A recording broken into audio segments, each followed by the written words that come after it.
Hello, my name is Olurotimi Osha. I like talking about American presidents. I'm continuing with my discussion on the uh, conflict between American capitalism and communism. Of course, the reason I got into this discussion was because I was discussing the unfortunate assassination of President John F. Kennedy, our 35th president, on November 22nd, 1963. Now, although Lee Harvey Oswald was arrested for the assassination, we know that he went to Russia. He had defected, tried to, defect at some point. He went to Russia, lived there for about 2 years, and then he returned saying he was a communist. He returned to the U.S. saying he was a communist. But after JFK's assassination, he was killed 2 days after. And there's been all these rumors about who really had JFK assassinated. Of course, I've debunked the myth that it was the mafia. And as I went into, as I was trying to debunk the claims that it was the mafia, of course, I went into the structure of the mafia, even though I'm not a member of organized crime. And now the same thing, they've claimed that the Soviets had JFK assassinated. Uh, a former CIA director, James Woolsey, claims that he believes they was the Soviets that had him assassinated. So I think I tend to support these claims, but I'm just going to walk us through why my arguments why I think it may have been the Soviets if Lee Harvey Oswald indeed wasn't acting as a lone gunman. That's another claim that it's another theory that I support, that it was Lee Harvey Oswald and he was acting as a lone gun a lone gunman as the Warren Commission established. They determined that as well. So I'm going to go. I've been going into the structure and the ideology of the Soviet Union, and what their motivation would have been, and how they could have done that and killed, our 35th president. Now, what I'm saying is not classified material. It's declassified. It's in out there in the public domain. And of course, I have to give this disclaimer because I actually had worked in the Department of Defense, the United States Department of Defense, and the United States Department of the Navy. I hold a top secret clearance, so this is declassified. It's not classified information. So that's the reason why I have to give that disclaimer, right? I'm currently not working because I've given my spiel about how uh, a swatting. I've been the victim of an instigated swatting, so that's a reason why I've been detained for going on 3 years now, and I've been doing these videos because I like to read. And while I was wrongfully detained, part of what I was also reading was U.S. presidents, and I read biographies of leaders of the Soviet Union, including Lenin. I mentioned the biography of Lenin that I read, written by Robert Service. I also read one, the biography of Stalin, written by Stephen Kotkin. So today is Sunday. Today's Sunday. So as I said, I'm going to go into the structure, discuss the structure of the USSR, the Soviet Union, and today's Sunday. Something that I want to put out there: the Soviets, the communists, because I'd done an earlier video and I'd mentioned how the creed of communism, of Marxism, is from each according to their ability, to each according to their need. And I had pointed out how that is actually a Christian creed in the book of Acts. You can find it in the book of Acts, chapter 4, from verse 32 to 35. You can find it in Acts, chapter 11, verse 29. You can find it in Acts, chapter 2. That was actually something that, Christians did. And that is not to say that the communists were Christians. In fact, Karl Marx was not a Christian, right? Karl Marx actually was against religion, right? He said religion was the opium of the masses, the opium of the people, right? So it was another tool. So religion fell into what he called a superstructure, like so Marxism was based on, is the theory is a form of economic determinism, right? Economic determinism, and basically he's saying that the world, he Karl Marx espoused, propounded that his theory was scientific. And he said, look, everything in the world, right? Everything is based on economics, economic determinism, the mode of production. That's what determines, that's called, and he called it the economic base. So he divided his theory into two things: the economic base, right? The mode of production, and that includes the forces and relations of production, like the relations of production in the current mood that we're in. He calls it capitalism, a capitalist society. And the relations of production would be the bourgeois, right, the owners of the factors of the means of production, and the proletariat. Those are the people who work for the bourgeois to sell their labor for to be paid wages. You're right, and so that is what he calls it the economic base, right? And apart from the economic base, he says there's something called a superstructure. Those are the frills that are subordinate, and they're determined by the mode of production, the system of production, and that includes our law. That includes religion. Religion is a form of superstructure, right? He says it's just there, right, used by by those who control, dominate the mode of production to just to run things. That's what he called it. That's why he called religion the opium of the masses. So you notice one of the first things that communists do is they prohibit religion. So in communist states they ban religion because they say it's the opium. It's an opium of the masses. It's a tool that the owners, those who the dominant group or the oppressive group in a mode of production in an economic system use to oppress the proletariat or the subservient group, right? And so they also say nationality, right? Nationality, culture, uh, all these things he calls them superstructure. They're like the frills, right? They're subordinate to the economic base, right? So something I want to get into today is uh, regarding the structure of the nationalities in the Soviet Union. So during the Bay of Pigs crisis, the Bay of Pigs invasion.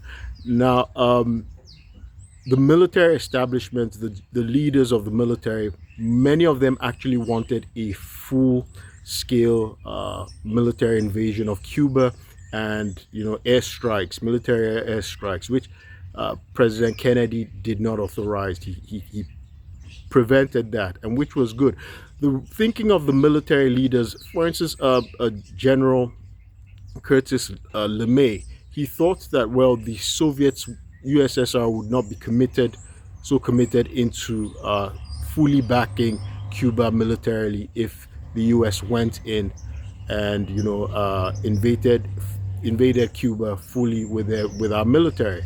So that was a wrong form of thinking, and Kennedy got it right. President Kennedy and his civilian leaders got it right. They understood Russia. So America, I guess some of our leaders at that time, they probably didn't understand fully the mode of thinking, the way communism was structured, right? So according to Marxism and Leninism, right, the way they were organized is that, look, again, nationality, again, is they view nation states as artificial. A nation state's culture, that's artificial. Again, they're superstructure. They only serve the economic base, right?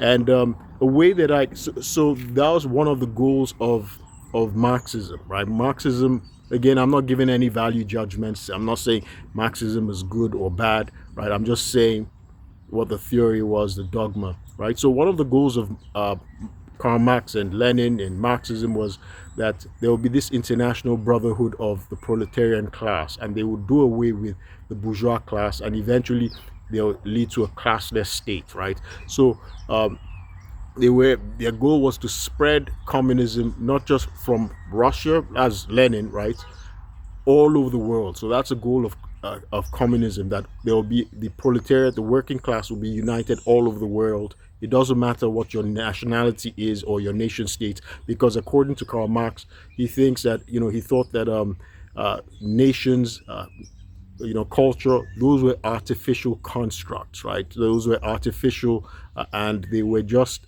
created due to the economic system. And we can understand that, right? Today, there are people who are foundational black Americans, right? They originally came from Africa, right? Most of them came from the area of came from West Africa or the area of Nigeria, West Africa, Ghana, different places.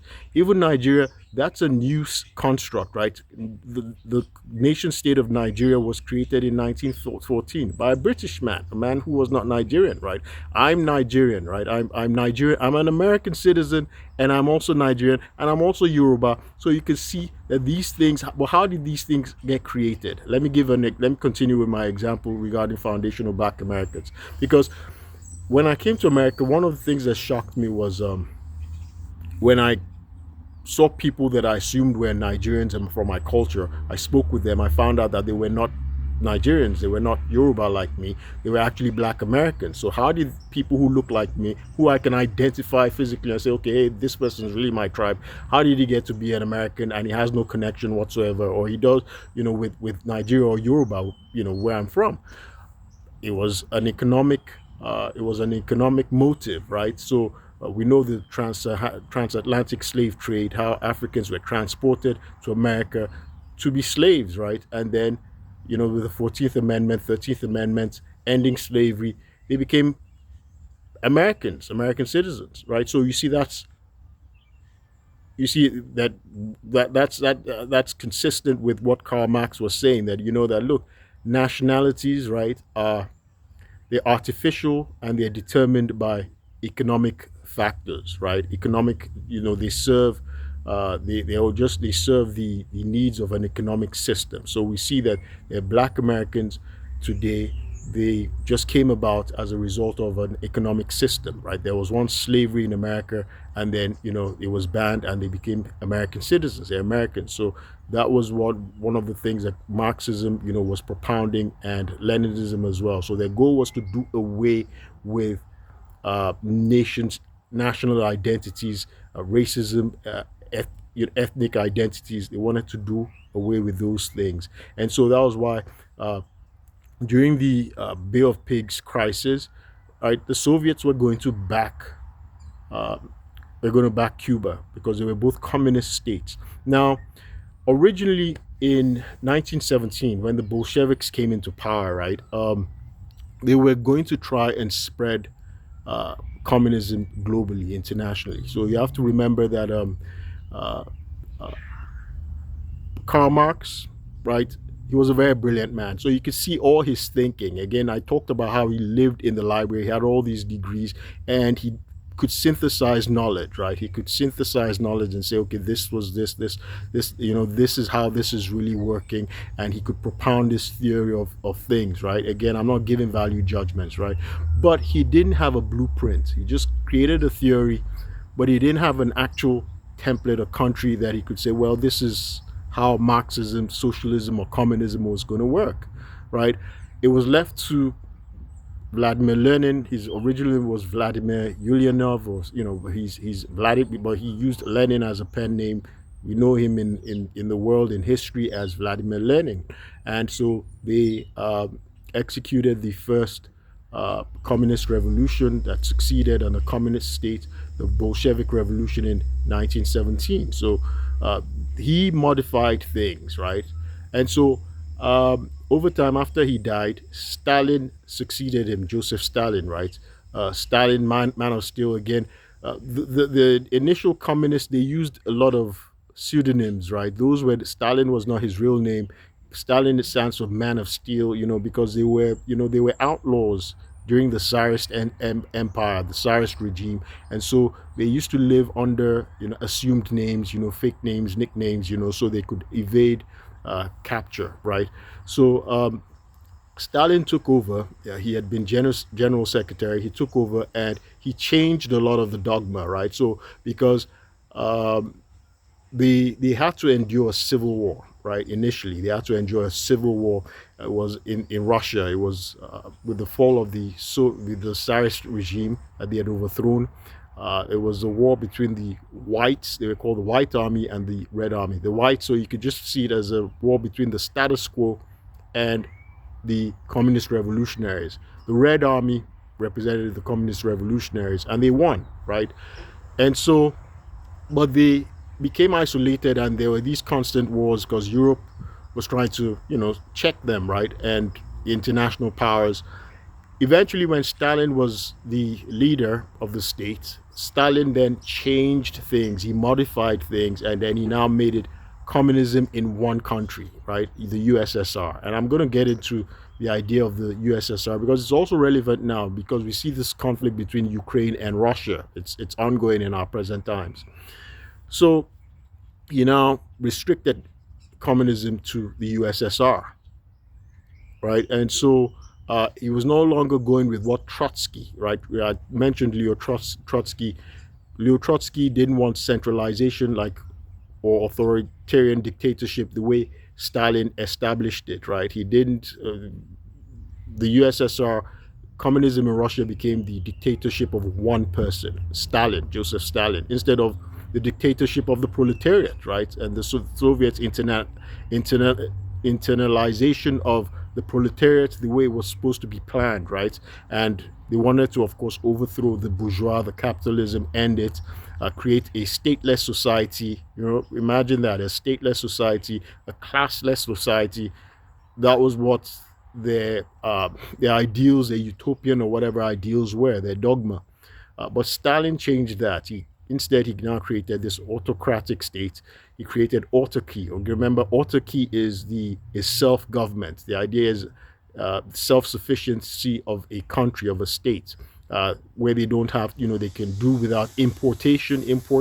They can do without international trade, and they could just be self-sustaining, just like the way Cuba was, and communist states were helping one another. But this was what Stalin focused on, and so he had these very aggressive economic programs, the USSR could survive, and he did a relatively remarkable job, because remember during the height of the Cold War, we had a bipolar war. The world was a bipolar world. The world was basically divided into the USA and the USSR, the two superpowers, and everybody else either supported the United States or you supported the USSR. The USA had its European allies in the NATO, right? In NATO, the NATO that's in NATO, right? NATO still exists today. The USSR had its counterpart, right, in the Warsaw Pact, and that was the USSR and its satellites and allies in Europe, in Eastern Europe. And so that's why now I'm going to try and get into the notion of nationality. So importantly, right, the notion of nationalities, ethnic identities, they try to do away with that, right?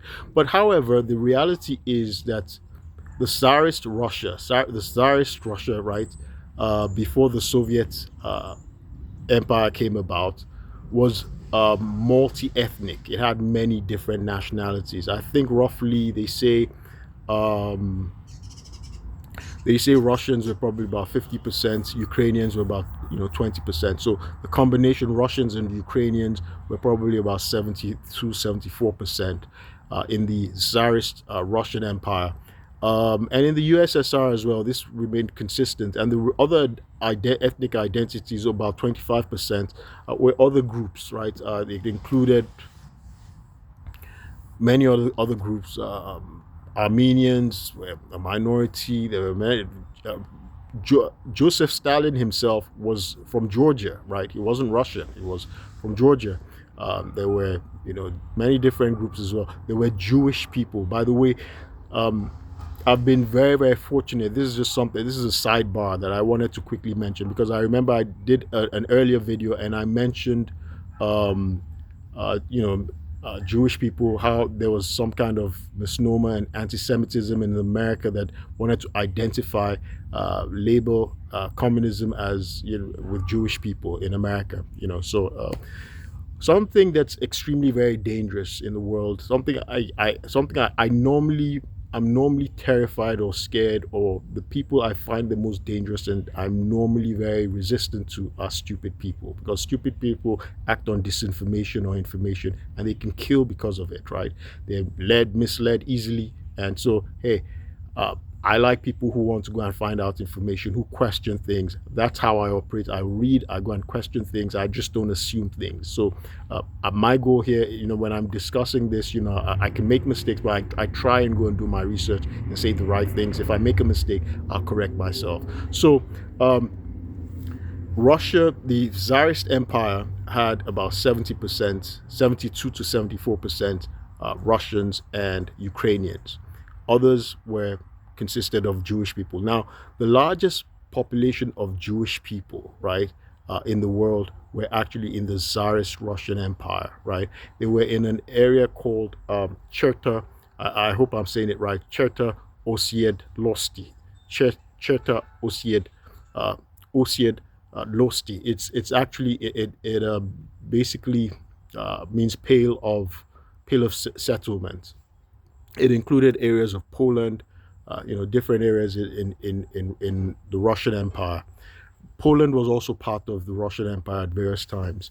So when the the Russian Tsar was overthrown, uh, Poland used it as an opportunity to try and get their independence. So they successfully defeated the USSR, and with the Treaty of Riga in 1921, they became an independent nation with the Treaty of Riga. But of course, we know uh, uh, uh, the Nazis came along and they invaded Poland, and there was a Second World War. So after the Second World War, remember USSR was actually an ally of the USA, the British, and Canada, and the Allies, and China, by the way. But the USSR, the Cold War came about, and so the USSR now took Poland back, and uh, Poland as a satellite state. So Poland was not formally actually a part of the USSR, but it was like a puppet nation. It was like a puppet satellite state of the USSR. So they had their own.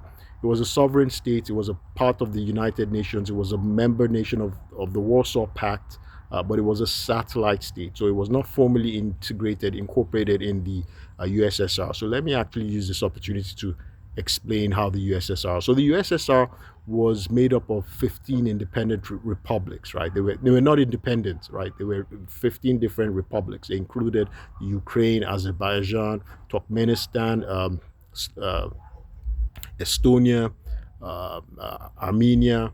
Uh, I might not be Georgia. I might not be able to name all of them, but there were 15 different republics. Again, remember the Tsarist Empire was made up of many different nation states. And so, uh, in fact, when the Bolsheviks came into power in 1917, they were not originally called the USSR. They were actually called uh, the Russian Soviet Federative Socialist Republic. That's what they were called. Russian Soviet Federative Socialist Republic. They later changed, and there was the issue of autonomy. How should the different nationalities be? Some nations, like Ukraine, wanted to be autonomous, right? So there was this conflict. So these conflicts between the leaders, right? Stalin, funny enough, you'd think he would have been advocating for autonomy of these different smaller nation states, like nationalities, since he was Georgian. But Stalin was against it. He was against, the autonomy of states. Lenin wanted the autonomy of states. But anyway, Ukraine did not get autonomy. So these different republics were now united, as within the USSR. And so it was called the Union of Soviet Socialist Republics. That's what the USSR stands for. Poland was not part of it. Poland became associated with the USSR as a satellite state. So I think Poland, they had their own constitution, right? They had their constitution, they had their government. Of course, they were ruled by the Communist Party. They had one Communist Party, and their leader was actually a puppet that was selected, installed from Moscow. So that was how things were, right? I think they were called the Polish People's Republic or something like that. So that's how the USSR was structured. In 1991, with the dissolution, these different nations went their separate ways, and that's how Ukraine went its separate way. Went its way as well. And of course, we know that you know Vladimir Putin, who was an ex KGB guy, right?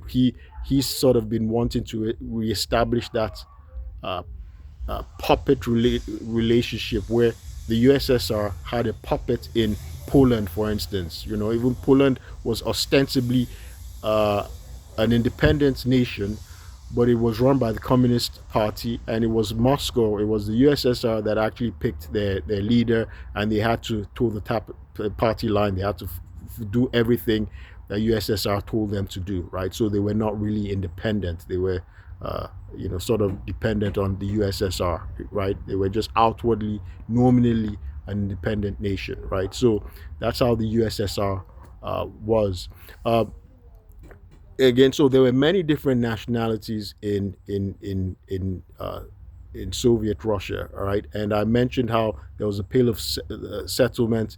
Uh, there were different. I wanted to clarify this because, fortunately for me, I was a Holocaust study fellow at Columbia University, the Institute for Israel and Jewish Studies at Columbia University. So I was fortunate to have been a Holocaust study fellow there, at Columbia, and so I was exposed to a lot of this, to the literature of the area of, and so I can use that to sort of share, how things were.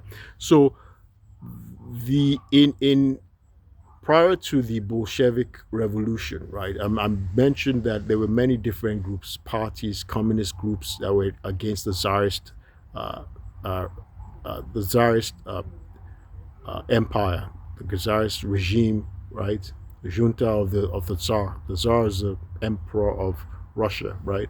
And Jewish people had a party. It was called the General Jewish Labor Bond, the General Jewish Labor Bond, and it was eventually, so it was eventually abolished, and they integrated with the Bolshevik Party. So that's how, that's interesting thing about the different nationalities that were extant in the USS in the Communist Party that existed in communist Russia in the USSR. We know that during the era of the Nazi era from 1933 to 1945. There were there were the exterminations, the extermination of about 6 million Jews, right? Jewish people, and so. By the way, the Bond were not Zionists, right? The Jewish people in the area of Cherta, uh, uh, Osied Losti, that's the Pale of Settlement, and who were in the Bond, right? The Bond got to be people from the Bond. They got to be integrated with the Bolshevik Party. They were not Zionists. They were not Zionists. Um, they wanted to, they wanted their own. They were advocating um, for an autonomous state within the USSR and within the Tsarist Empire. They wanted their own, like a Jewish, but they weren't trying to go back, escape, and go to Palestine. They were against that. They that wasn't what they were not Zionists saying, okay, we want to live Russia and go and settle in Palestine, but they wanted to be able to have autonomy, because remember, there was this place they lived, and that was where the most Jewish people in the world had settled, in the Pale of Settlement. So most Jewish people in the world were in the Tsarist Russian Empire in the Pale of Settlement. It was called Cherta Osied Losti, right? That's where they were residing, and that's where they lived in until, of course, the Nazis attacked them. Of course, prior to that, historically, Jewish people in the Russian Empire had suffered pogroms, you know, over and over and over again. So, in any event, I thought I should just give some of uh, the knowledge that I learned as a Holocaust study fellow at the Institute for Israel and Jewish Studies at Columbia University. So that's something I was very blessed to have been exposed to. But in any event, so this was the situation. This was the structure of the communist Russia at that time. So again, religion was seen as a superstructure, right? Religion was a superstructure. Karl Marx called it opium of the masses, and so they uh, they prohibited religion. They prohibited religion. Nation states as well. The communists, Marxism, they're against the national identities, ethnic national identities. The most important thing, what they felt was real, was materialism, the mode of production, the economic base, right? So the proletariat, that was what was supposed to take precedence, priority over everything else, right? So they felt that these uh, the culture or the national identities they were artificial. They're not based on natural law. They were not set. Again, communism, Marxism was based on economic determinism. It says that look, the economics, the mode of production, it determines everything, and everything else is they're just frills. So even the laws, they created their laws. The laws were there to serve the dominant group, the dominant power. And again, Karl Marx felt, he propounded that his theory was scientific because again, he studied different modes of production historically again, and it was based on his theory of uh, the dialectics of historical materialism. Again, dialectics means conflict, thesis and thesis, antithesis, how things evolved. And he started with what was called primitive communism. He said that was the earliest form of production. So when people were hunter gatherers, right, and nobody owned property. Property was communally owned, and so that was the earliest mode of production, primitive communism. And that there was struggle, right? There's conflict, there's dialectics there. It evolves, and then it becomes slavery, right? The slave economy, right? And so the he looked at the Greeks, he looked at the Romans. There were the dominant patricians in the Roman Empire, and then they had these slaves that they controlled, that they produced, they exploited their labor, right? And for their wealth and their domination, right? And then they evolved into feudalism, right? Feudalism, we saw that in medieval Europe.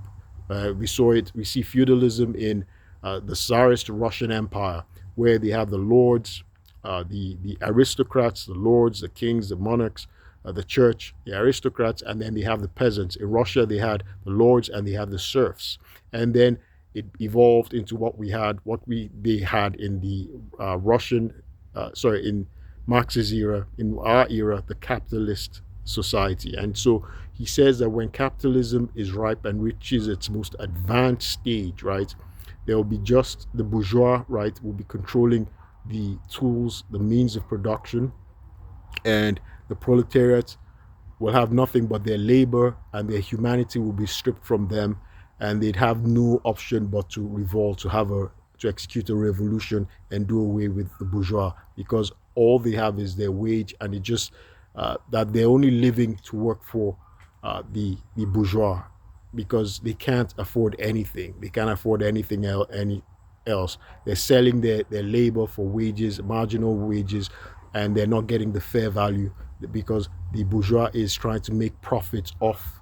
He squeezes the extra value of the wage, the extra value of the labor of the proletariat, and he appropriates it as profit for himself to keep accumulating wealth, and to the point where the proletariat loses his dignity and his humanity, and he exists as just as a tool to keep making the bourgeois richer and to make him profits, and so that they're going to reach a point where they're going to revolt, that they're just going to have a revolution.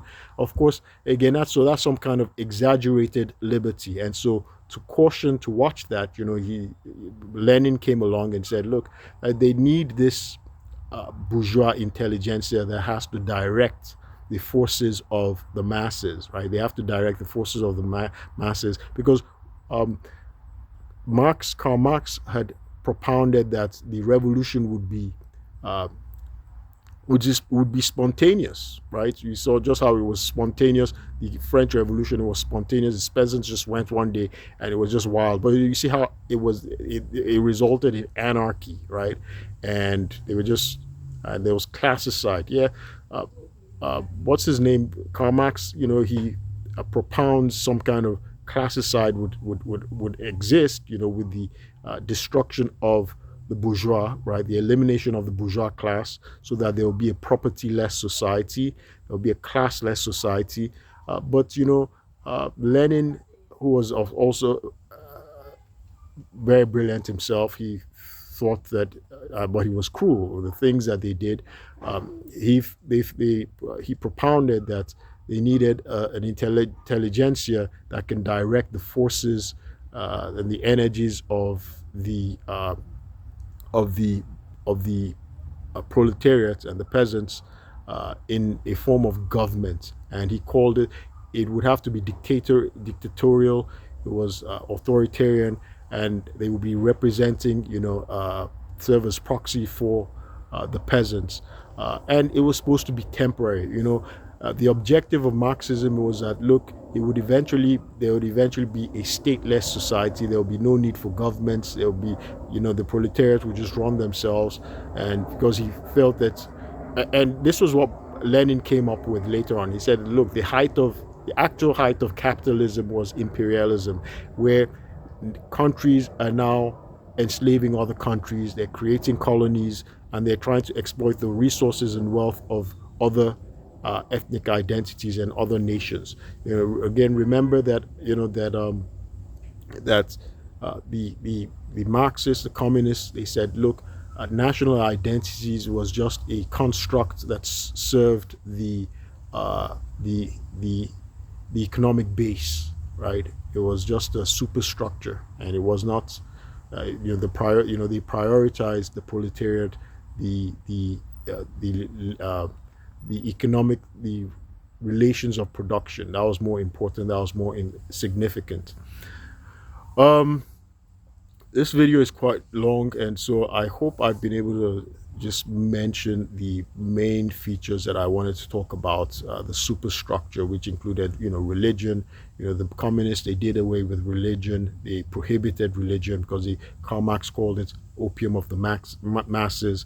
That was sort of similar to what Niccolo Machiavelli had said. He didn't quite put it that way, but Niccolo Machiavelli had written his book Prince, and he said that, look, the prince, the leader, should use religion as a tool, right? He should pretend that he's religious, and he uses it as a tool to sort of control uh, uh, the governed.